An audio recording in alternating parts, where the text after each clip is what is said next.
Chapter 1, and we'll look at some things over this next month that I hope will challenge us. We've made a statement the last couple of weeks that Christianity is not just something that we know in our heads.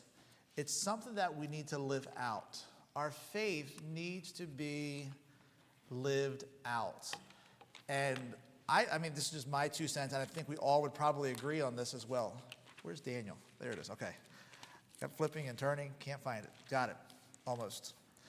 Isaiah, Jeremiah, Lamentations, Ezekiel, Daniel. Okay.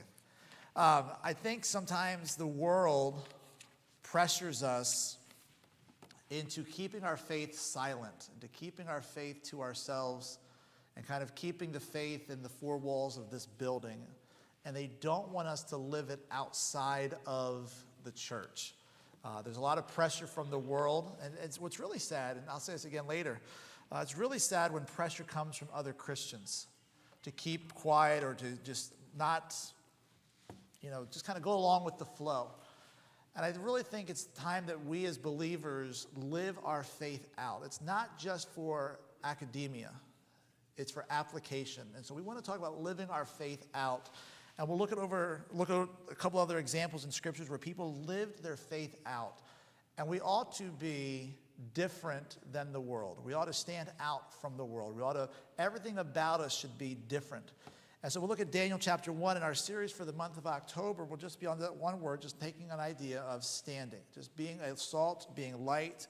I like to say that Christians should be the hospital. Christians should be the welcoming center, but also we ought to be different. We ought to live differently. The world is trying to silence Christians.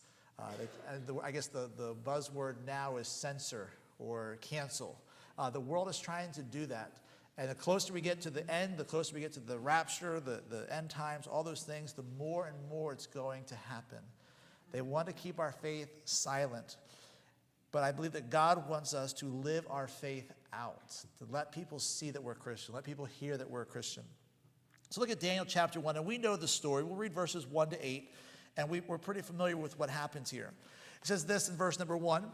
It says, "In the 3rd year of the reign of Jehoiakim, king of Judah, came Nebuchadnezzar, king of Babylon, unto Jerusalem and besieged it. And the Lord gave Jehoiakim, king of Judah, into his hand, with part of the vessels of the house of God, which he carried into the land of Shinar, to the house of his God, and he brought the vessels into the treasure house of his God. And the king spake unto Ashpenaz, the master of his eunuchs, that he should bring certain of the children of Israel, and of the king's seed, and of the princes, children in whom was no blemish, but well favored, and skillful in all wisdom, and cunning in knowledge, and understanding science, and such as had ability in them to stand in the king's palace, and whom they might teach the learning and the tongue of the Chaldeans. And the king appointed them a daily provision of the king's meat, and of the wine which he drank, so nourishing them 3 years, that at the end thereof they might stand before the king. Now among these were the children of Judah, Daniel, Hananiah, Mishael, and Azariah, unto whom the prince of the eunuchs gave names. For he gave unto Daniel the name of Belshazzar, and to Hananiah to Shadrach, and to Mishael of Meshach, and to Azariah of Abednego. And the verse here, but Daniel purposed in his heart that he would not defile himself with the portion of the king's meat, nor with the wine which he drank. Therefore he requested of the prince of the eunuchs that he might not defile himself. And again, we know the background to this story, to this event, that the nation of Israel had been conquered by Babylon, and they had gone in and taken the children out, and they had brought them, and even the people out, and they had brought them into Babylon. And they were taken away from their homes, and they were brought into a foreign land where they would be challenged and changed by the way of the Babylonians. And again, we read there where they tried to change how they thought. They tried to change their names. They tried to change their attire. They tried to change everything about them. And Nebuchadnezzar's goal was to ultimately change everything about them and to conform them to the ways of the Babylonians. To conform them to the ways of the Babylonians, to take them out of their home, to take them away from their family, to take them away from their community, from the temple, all those different things, and just change everything about them. And you know what's so funny is all these thousands of years later, nothing has changed. It's still the goal of the world, the flesh, and the devil to do the same thing. They try to change how we think. They try to change how we behave. They try to alter what we do. And this is not just for the teenagers and the kids in the back. This is for all of us. But especially what they do for the young people, how they target them, how they go after them. Just a reminder that the Christian has three enemies: the world, the flesh, and the devil. The world, the flesh, and the devil. Look back at verse number 4. We see here that Nebuchadnezzar tried to change the way they thought. He tried to change the way they thought. Children, in whom was no blemish, but well-favored and skillful in all wisdom, and cunning in knowledge and understanding science, and as such as had ability in them to stand in the king's palace, and whom they might teach the learning and the tongue of the Chaldeans. Nebuchadnezzar tried to change the way that they thought. Again, the world is constantly trying to change what we think. So we mentioned social media. Be very careful. Please be very careful. And especially this time of the year as we come into an election season, not to believe everything you see or read on the internet. Not every picture is real. Not every picture is real. They have AI, they can alter images, they can create their own images. I saw a picture a couple of days ago, of the flooding and the hurricane there, and it had a picture of Donald Trump bringing these people in a boat out of the floodwaters. That picture was fake, yet people were sharing it as though it was real. And I'm sitting there thinking, that's not a real picture. That's not a real picture. He was not there, okay? He was not helping people out of the boats, out of the water into the boats. But yet people were sharing it as it was a real picture.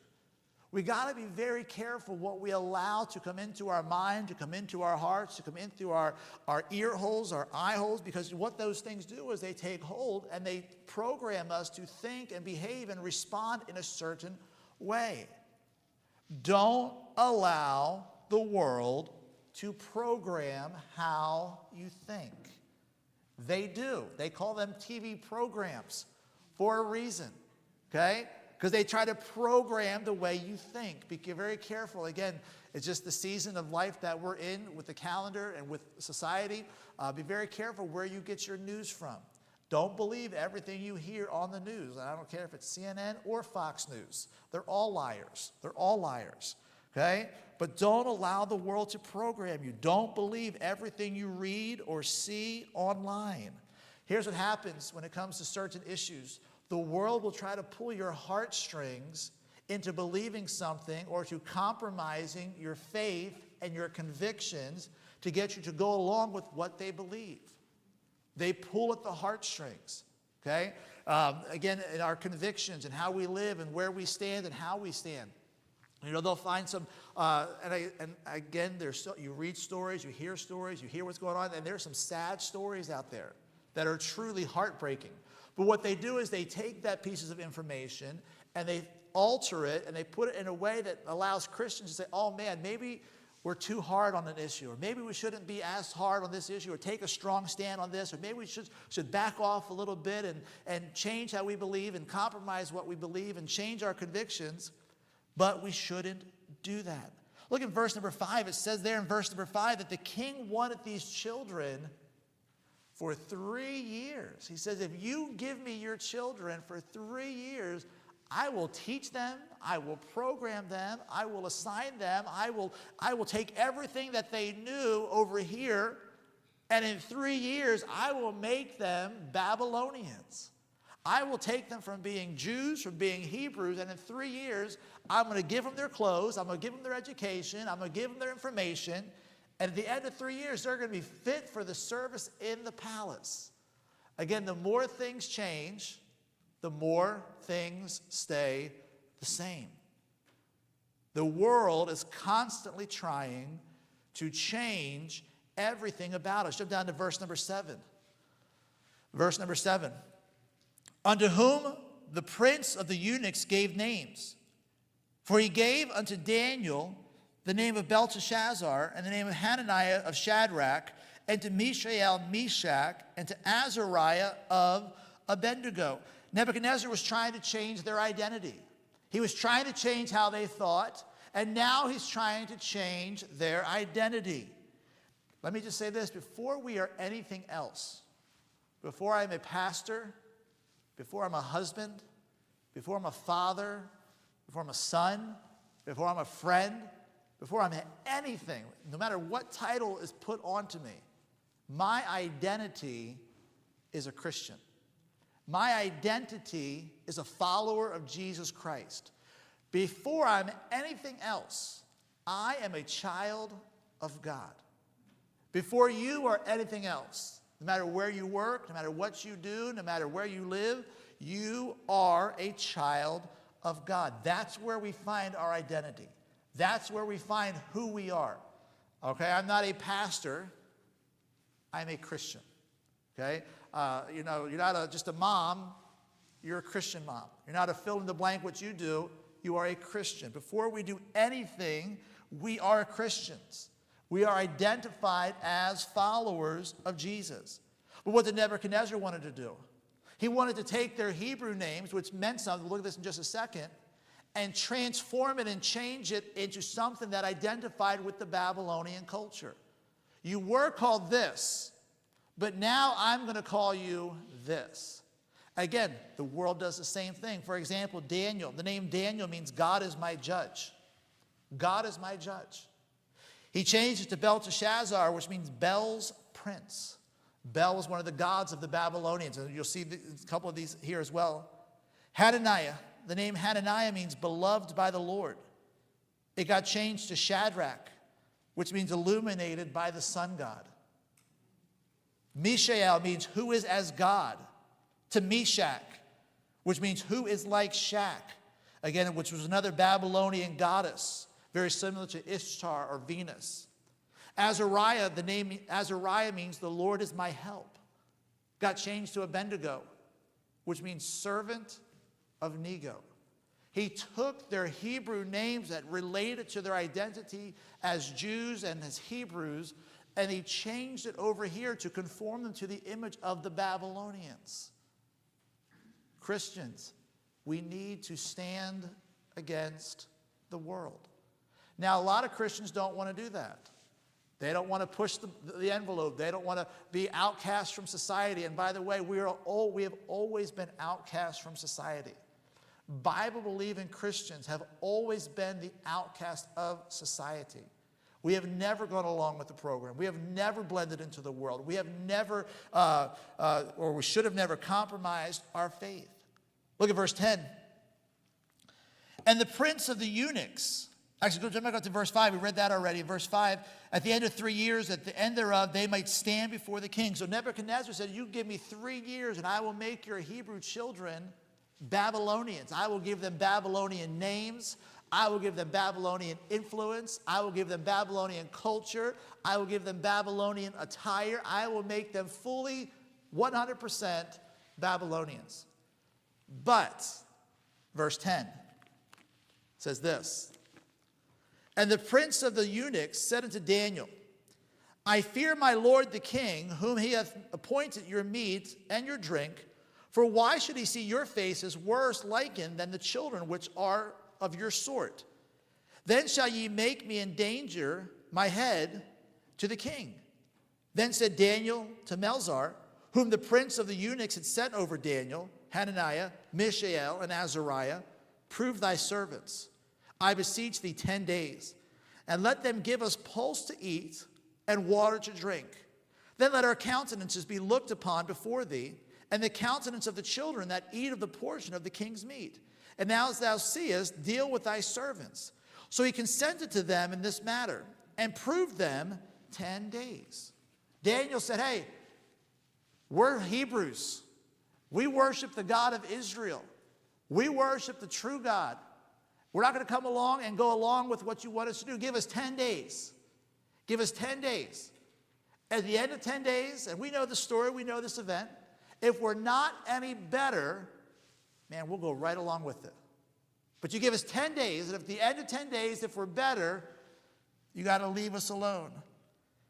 We see here that Nebuchadnezzar even tried to change their values. He tried to change their identity. He tried to change their background. He tried to change how they thought. He tried to change their values. Let me just say this. As Christians, we can either be a friend of the world and an enemy of God, or a friend of God and an enemy of the world. We can't have it both ways. We can't be a friend with God and be loved by the world at the same time. Okay, James puts it this way. We are at enmity with the world. He is a friend of God as an enmity of the world. You can't be friends with both parties. It's like right now the Phillies are playing the Mets. You can't be a Phillies fan and a Mets fan. All right, it doesn't work that way. It doesn't. George, can we be a Red Sox fan? Okay, he knows. He got it, okay?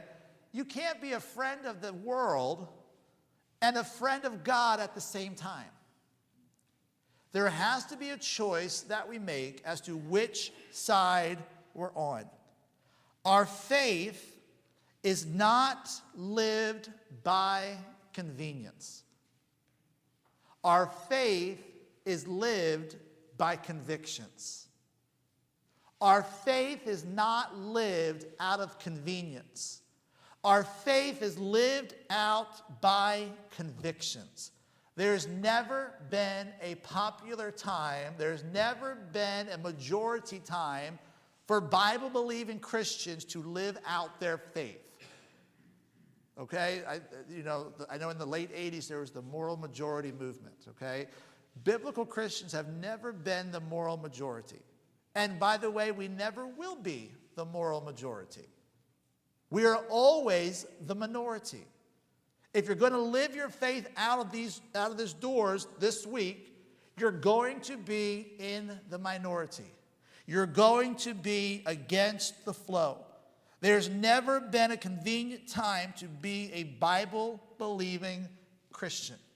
And the closer we get to the rapture, as we're talking about on Wednesday nights, the harder and harder and harder is going to be to live out your faith. Because you know what the world's coming along and doing? Every day, every minute, every event, every situation, they're just chipping away at your faith till finally it's dwindled down to absolutely nothing. Stand. Stand.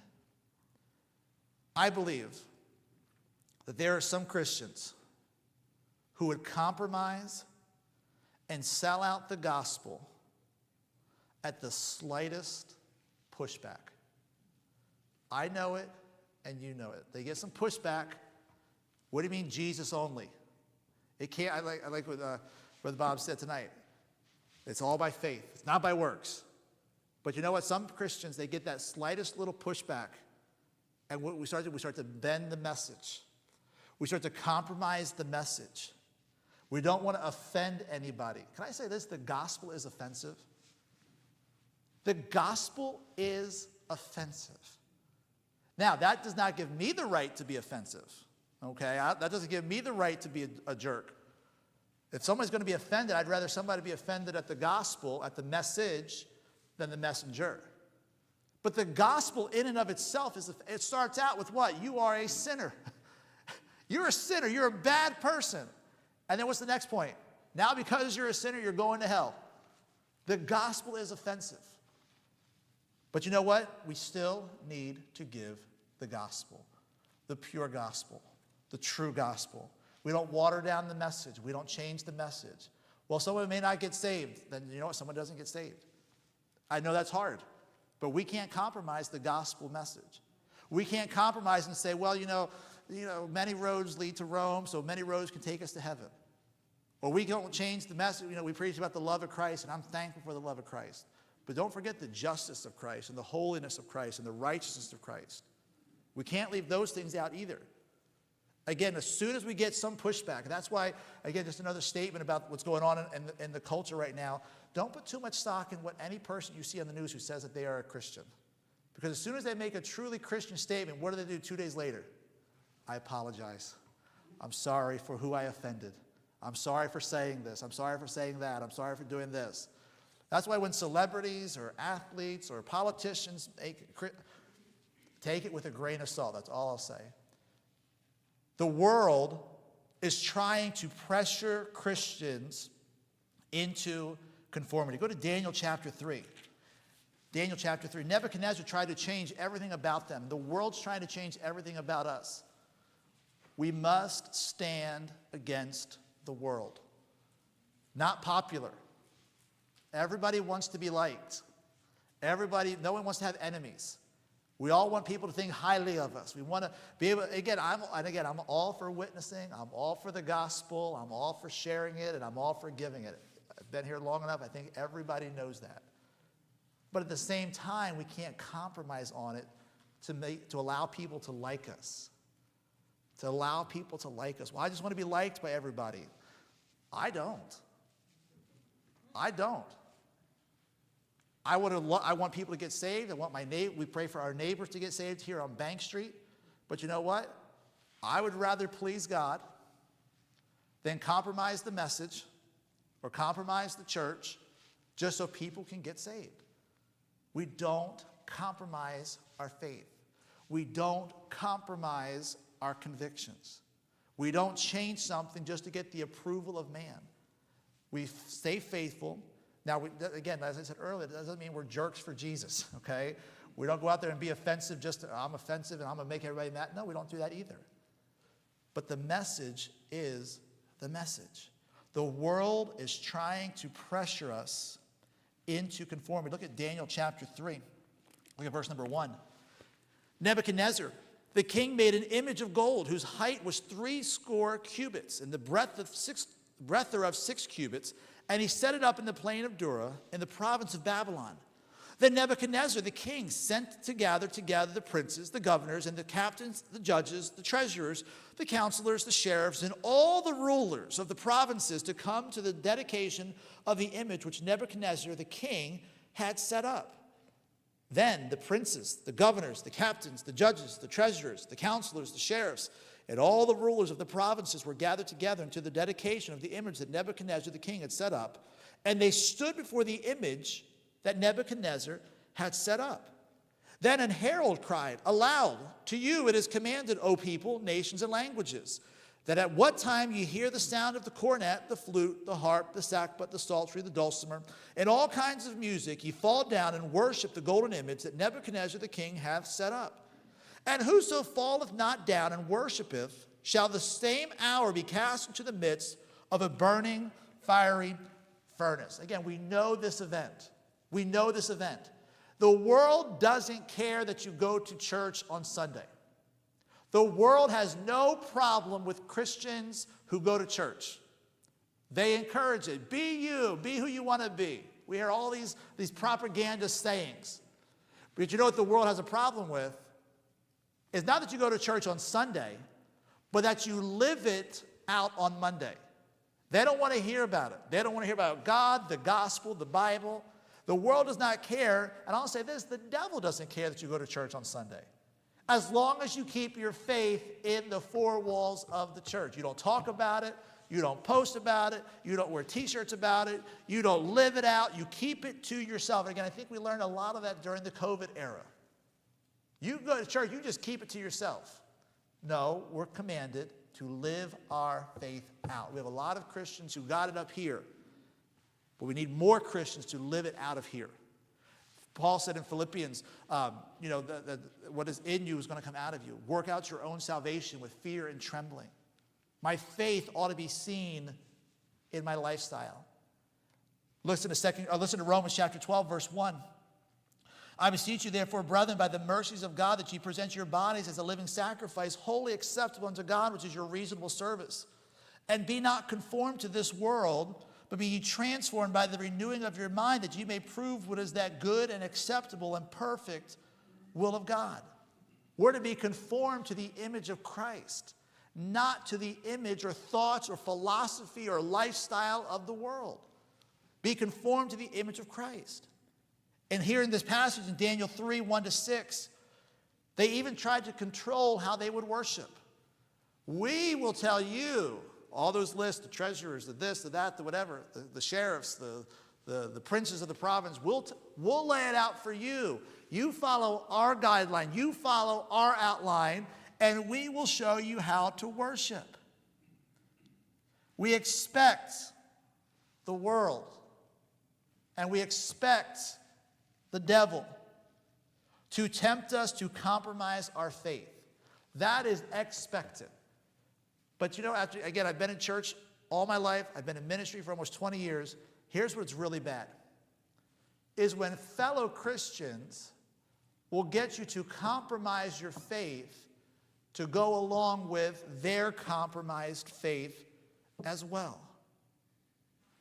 Being like the world will never win the world to Christ. They need to see a difference. Being like the world will never win the world to Christ. They need to see a difference. I am a firm believer. I know last month we talked about the Pharisees and external holiness. And like I said, I think Christians ought to be holy. I think Christians ought to be distinct. I think Christians ought to stand out from every other person in the room and every other person in the crowd.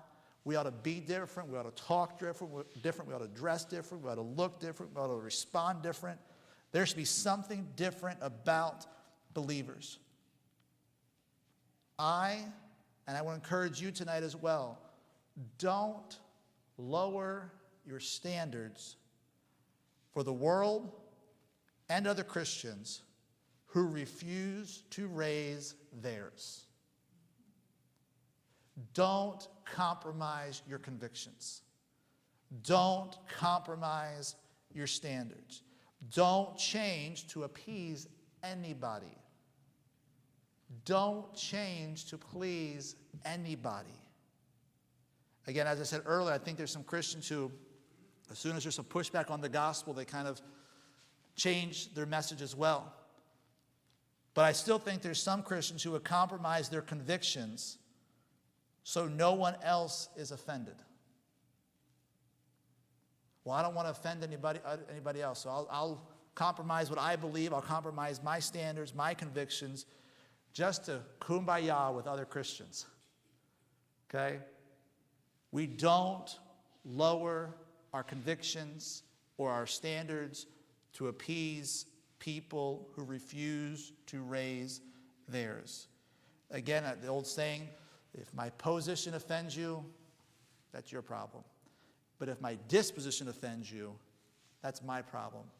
I want to have a right stand with a right spirit. I want to be distinct. I want to stand out from the world. I want to look differently. When we're in Hawaii, there's a huge military presence. Huge military presence. And every time we go to a store, they'd always ask us if we're military. And sometimes I'm thinking, well, if they're going to give me a discount, I'm going to take it. So I'd always tell them the same thing. I said, no, but the army of the Lord. They're like, okay, no discount. I'm like, oh, man, okay. But you know what? You know why they always thought I was part of the military? My haircut. My short haircut. I was white and I had short hair, okay? So they thought this guy must be military. The standards that we have, the convictions that we hold to, are not for compromise. I want to have a right stand with a right spirit. There's certain convictions that we just have that we're not going to change on, we're not going to compromise on, whether they be doctrinal or whether they be practical. And we got to stand firm in them. We got to stand firm on them. Look at verse 7. Look at Daniel chapter 3. Look at verse number 7. I think this is interesting. And I'm thankful for an every word Bible. Amen? Oh, good. Here we go. Verse 7. Therefore, at the time when all the people heard the sound of the cornet, flute, harp, sackbut, psaltery, and all kinds of music, all the people, the nations, the languages, fell down and worshiped the golden image that Nebuchadnezzar the king had set up. Here they are, they're worshiping this, and all the people go along with it. All the people, all these Hebrews who were brought from Israel into Babylon, they just go along with it. Look at verse 12. So they find that Shadrach, Meshach, and Abednego don't bow down to the statue. And that upset the the leadership. Look at verse 12.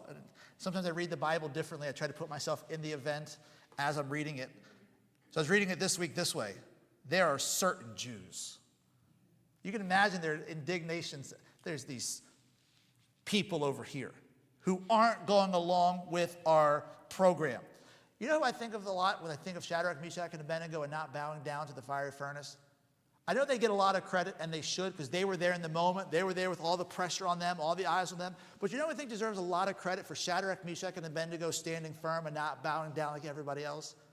Their parents. Their parents. They taught them there is one God, and we worship that one God.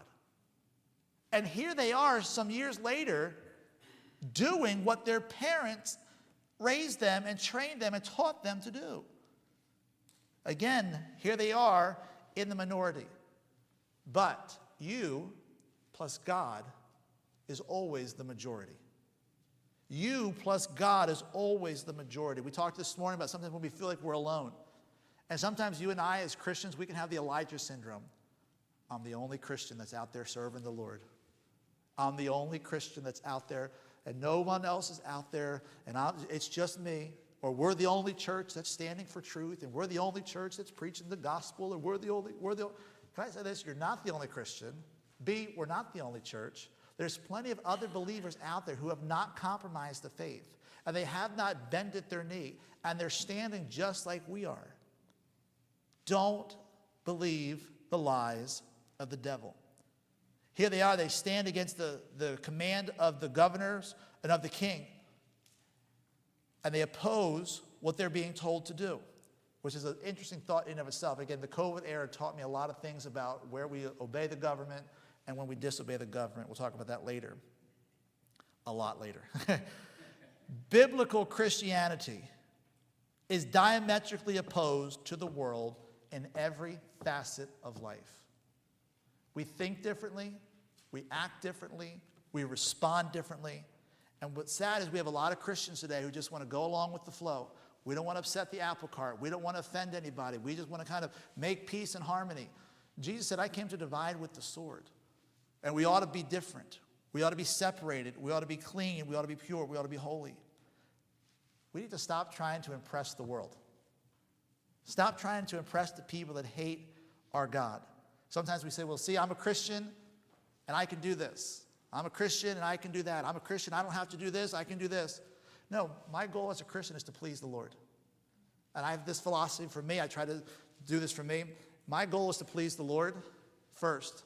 And if anybody after him is also pleased, then I'm happy. But I'm trying to please the Lord first and foremost. I'm not trying to impress anybody. I'm not trying to compromise my faith to make it cool so the world will look at me and say, oh, man, I want to be like him. No. We stand on our convictions. We don't drop our principles. What did Jesus pray? The Lord's Prayer in John 17, he said this. He said, I have given them thy word, and the world hath hated them. The world's always hated Christians. They fed them to lions there in Rome. They persecuted them throughout Saul's early life and ministry, or time. The world hates Christians. The world hates us. They oppose everything we do. If the world could burn every church down, they'd do it. And right now we have the freedom to worship. We have the freedom to assemble. We have that opportunity. He says this, the world hath hated them because they are not of the world, even as I am not of the world. I pray not that thou shouldest take them out of the world, but that thou shouldest keep them from the evil. They are not of the world, even as I am not of the world. We're not in this world. That's why I said earlier, introduction point number 1. My identity is with Christ. My identity is a child of God. I am not a child of the world. I don't belong. I'm in the world, like he said there in his prayer. I'm in the world. I work in the world. I shop in the world. The sports, all those things I said earlier. But I'm not like the world. And the world can't handle that. I want to encourage you this week and wherever you go to be a testimony, to be a lighthouse for the kingdom of God. Okay? Look at verse 25 of Daniel chapter 3. Convictions are not for sale. Our principles, our practices are not for sale. It's a shame when Christians compromise their previous convictions. Compromise is a horrible thing. It's a horrible thing. Where Christians used to say, well, I used to believe this, but now I do this.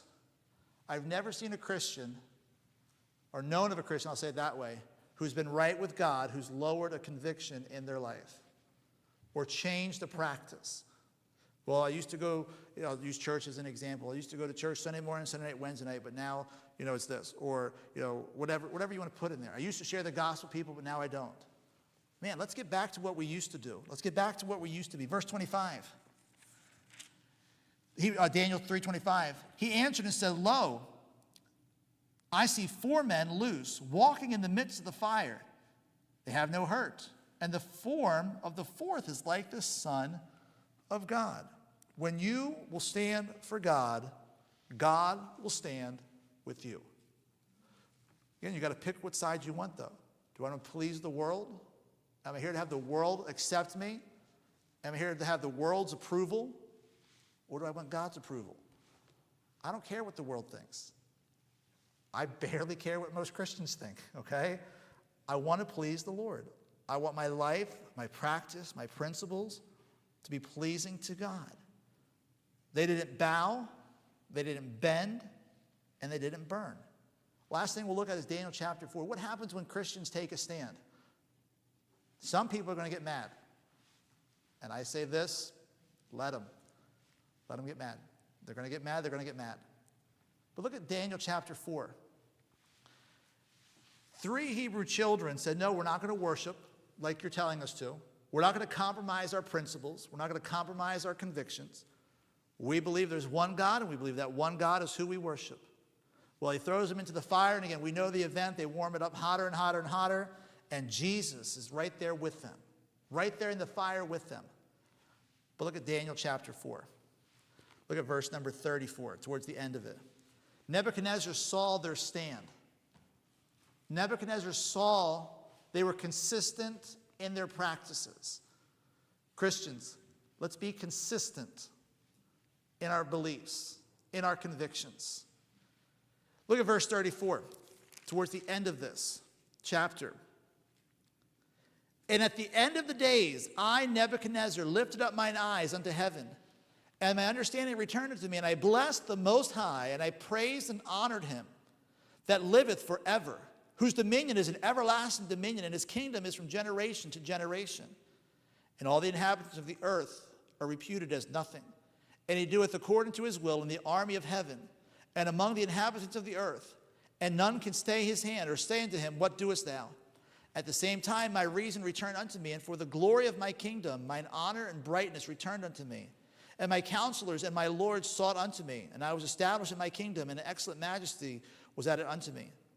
Now I, Nebuchadnezzar, praise and extol and honor the King of heaven, all whose works are truth and his ways judgment. And those that walk in pride, he is able to abase. Nebuchadnezzar saw their stand, and I believe he came to know the God of Israel because they took a stand. They didn't just go along with it. They didn't just say, well, this is what we're told to do. We don't want to offend anybody. We don't want to, ostracize anybody. We don't want to upset the apple cart. So, okay, we'll be like somebody said today, the 2024 Western American Christians. Okay? And by the way, American Christianity should always come under biblical Christianity. Okay? But those 3 Hebrew children and even Daniel took their stand with a right spirit, and somebody was watching them. And it was the king who made the decrees against them. And the very last verse there in Daniel chapter 4, and I extol and honor the King of heaven. See, sometimes we think, if we take a stand, if we tell somebody else that we're a Christian, if we give a gospel tract out, if we share the gospel, if we live separated, if we live clean, people are going to, and they will. But somebody will listen. Somebody will respect it. Somebody will take to heart the message you share. But we gotta live our faith. We got to stand against the world. Right stand, right spirit. Right stand, right spirit. Again, Daniel chapter 4 is basically a gospel tract that I think Nebuchadnezzar wrote, and I kind of believe that he came to know the God of Israel. This week, as we go out these doors in a few minutes, and we go to our jobs tomorrow, we interact with family and friends, or we go to the store, wherever we're at, can I encourage us this week to take a stand? Live distinct Christian lives. Don't blend in with the world. Don't allow the world to program how you think. Okay? The picture of Donald Trump saving people on the boat is not real. Don't let the world program you. Don't let the world train how you think. Sanctify them through thy truth. Thy word is truth. Thy word is truth.